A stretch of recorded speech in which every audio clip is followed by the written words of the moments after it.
میاں صاحب، پرویز الہی اور مظاہر علی نقوی کی انتہائی متنازع قسم کی گفتگو سامنے آئی ہے، اس کے حوالے سے کیا کہیں گے آپ؟ پرویز الہی صاحب کی جو باتیں ہیں، جو کل آڈیو لیکس ان کی آئی ہیں، یہ تو بہت سنگین ہے جو انہوں نے مظاہر علی نقوی کے بارے میں جو باتیں کی ہیں. میں سمجھتا ہوں کہ اس سے زیادہ سنگین باتیں کسی سپریم کورٹ کے جج کے بارے میں اور کیا ہو سکتی ہیں. اور میں آپ کو یہ بتانا چاہتا ہوں، پاکستانی قوم نوٹ کر لے میری یہ بات کہ انہی کرداروں کی وجہ سے، مظاہر علی نقوی جیسے کرداروں کی وجہ سے آج پاکستان اس مقام پہ پہنچا ہے. اس میں کوئی شک نہیں ہے کہ ان لوگوں کی وجہ سے آج پاکستان جو ہے نا وہ لڑک رہا ہے، سر کے بل گر رہا ہے اور سنبھلنے کا نام نہیں لیتا.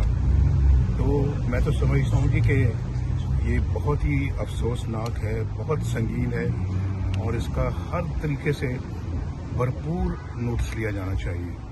یہ صاحب پاکستان سپریم کورٹ جو پاکستان بار کونسل ہے، اس کے علاوہ لاہور ہائی کورٹ بار نے مطالبہ کیا ہے کہ سپریم جوڈیشل کونسل اس کا ایکشن لے اور ان کے خلاف کیس بھیجا جائے. کیا سمجھتے ہیں کہ ان کے خلاف ایکشن ہوگا اور ان کے خلاف یہ کیس بھیجا جائے گا؟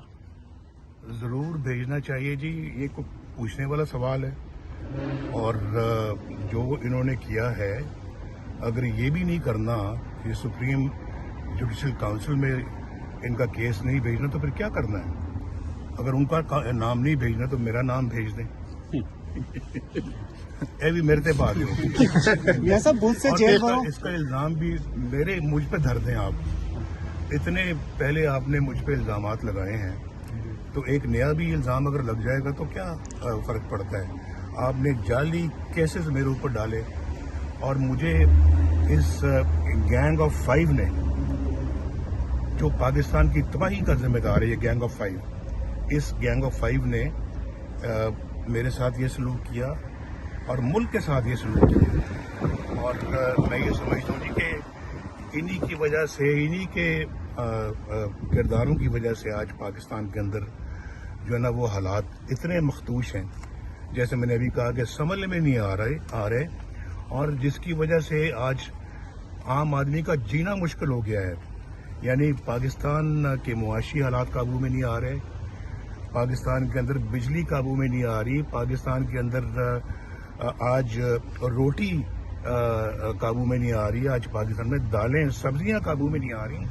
ایک میرا زمانہ تھا، اللہ کے فضل و کرم سے 10 روپے کلو سبزیاں ملتی تھیں، دالیں دستیاب تھی، روٹی سستی تھی پاکستان کے اندر. آج تو روٹی لوگ نہیں خرید سکتے.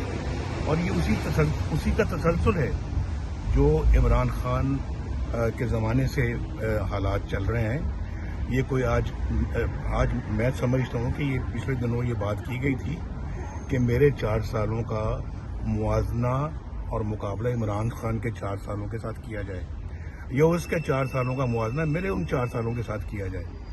قوم فیصلہ کرے کس کے حالات، کس کے دور کے حالات اچھے تھے. روٹی کب سستی تھی، گھی کب سستا تھا، چینی کب سستی تھی، سبزیاں کب سستی تھیں، آٹا کب سستا تھا، پیٹرول کب سستا تھا، اور بجلی کب سستی تھی، لوڈ شیڈنگ کا خاتمہ کب ہوا، سڑکیں موٹر ویز کب بنی، پاکستان ایک نیوکلیئر ایٹمی طاقت کب بنا.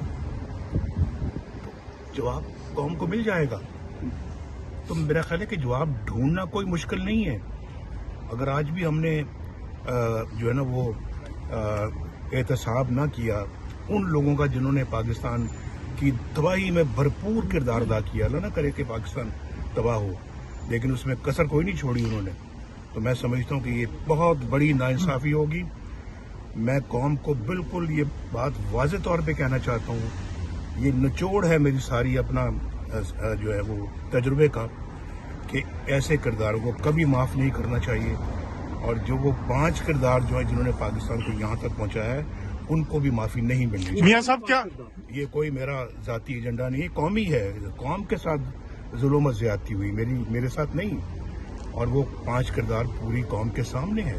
اور وہ 5 لوگ بھی جو اس بینچ پہ موجود تھے جنہوں نے پاناما کی بجائے اقامت پہ سزا دی اور ایک بیٹے سے تنخواہ نہ لینے کی وجہ سے 1 منٹ میں چھٹی کرا دی، اور پھر انہوں نے تو 1 منٹ میں وزیر اعظم کی چھٹی کرا دی. یہ کردار جنہوں نے یہ فیصلہ کیا، اور یہ جو ہے وہ نقوی والا جو میں نے ابھی آپ کو کہا مظاہر علی نقوی صاحب، مظاہر علی نقوی کا کردار جو ہے یہ بچ کے چلے جائیں کیسے ہو سکتا ہے؟ میاں صاحب گینگ آف 5 کے احتساب کا مطالبہ کرتی نظر آئی ہے مسلم لیگ نون مستقبل قریب میں؟ میں تو حضور پچھلے 5-6 سالوں سے یہی مطالبہ کرتا آ رہا ہوں. میرے مطالبے میں کوئی آج تک فرق نہیں آیا اور کوئی چینج نہیں آیا. پہلے دن سے میں یہ مطالبہ کرتا چلا آ رہا ہوں. آج بھی میرا یہی مطالبہ ہے. میں اپنے اصول پہ ڈٹا ہوا ہوں، اور میں سمجھتا ہوں کہ جب تک ان اصولوں پہ ہم ڈٹے رہیں گے، پاکستان کی بہتری کے کچھ آثار ہمیں نظر آتے رہیں گے. ہم بھی پیچھے